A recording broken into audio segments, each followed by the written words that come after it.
I'm Jessica Hutton, and it's Mind Shift Monday.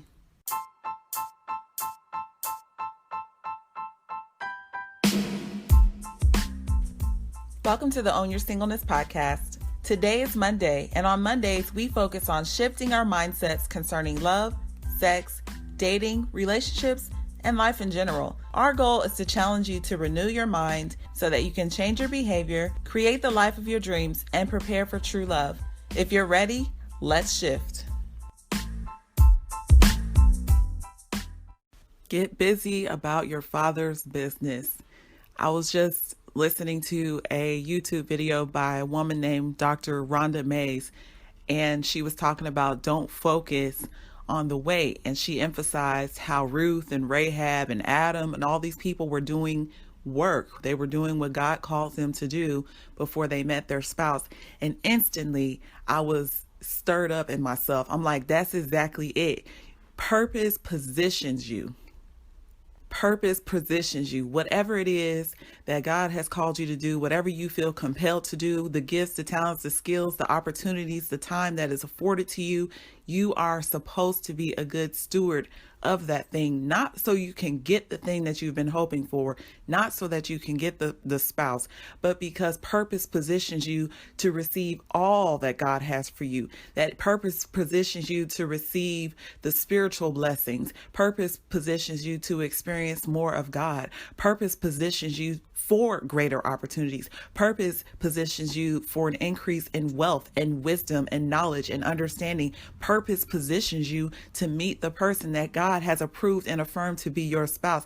I feel stirred up about this because I know all too well what it's like to sit back and wait for things to happen. I spent the first decade of my adulthood just waiting, living aimlessly, walking around like I didn't have a purpose. And now I'm so committed to purpose, and I'm almost obsessed with purpose because I want every single thing that God has for me. And that is exactly what I want for you. So when I emphasize owning your singleness, it's not about accepting singleness as your fate. Owning your singleness is doing the most with the time that you have while you're alone.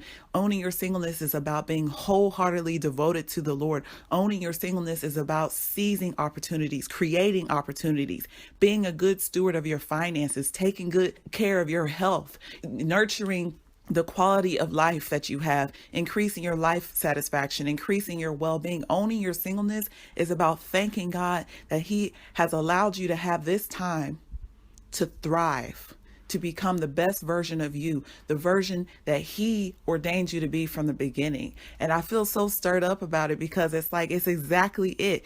When I did my research for my book, Own Your Singleness, the thing that I found is that people who were less focused on finding their mate and more focused on living well, those are the people who found their spouse in the most unexpected way at the most unexpected time. But we get so caught up on the fact that we're still single. We get so caught up on the fact that we've been waiting and praying and hoping for our spouse to come along that we stop living. And we don't realize that by refusing to live, we are exacerbating our loneliness, and we're decreasing the likelihood that we're going to meet the person that we're going to marry. You live your life because it's your life to live, because it's the life that God has given you, because for such a time as this, you may still be single today, but you have been strategically placed in position on this day, at this moment, as yourself in this opportunity with this time as a single person to live as unto the Lord, to live intentionally, victoriously, excellently as unto the Lord, so that at the appointed time, He will connect you to your mate.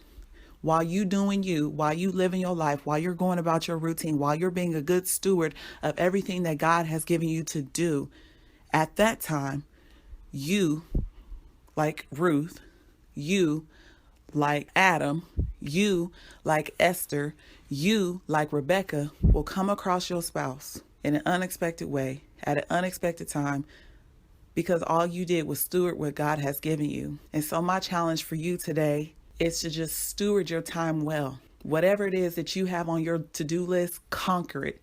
Whatever it is you've been wanting to start but you haven't started, start it. Whatever it is that you haven't finished but you know you should have finished, finish it. Whatever goal you had at the beginning of this year and you feel like it's too late, own it. Take it. This is the last quarter of the year.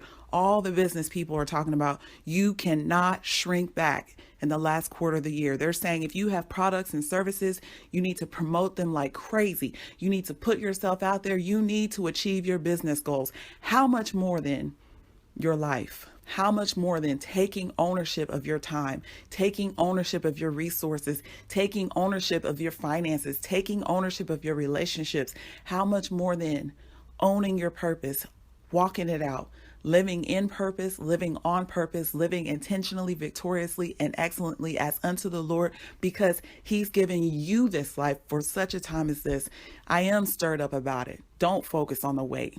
If you live in your life the way God has called you to live it, if you're about your Father's business, you ain't waiting for Jack. Every day is an opportunity for you.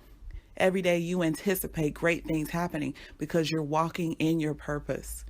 So I love her video because that's exactly it. Just own it. Live your life and thrive. And then before you know it, in an unexpected way, at an unexpected time, you're going to meet the one that God has approved and affirmed to be your spouse. And then y'all own a different life together.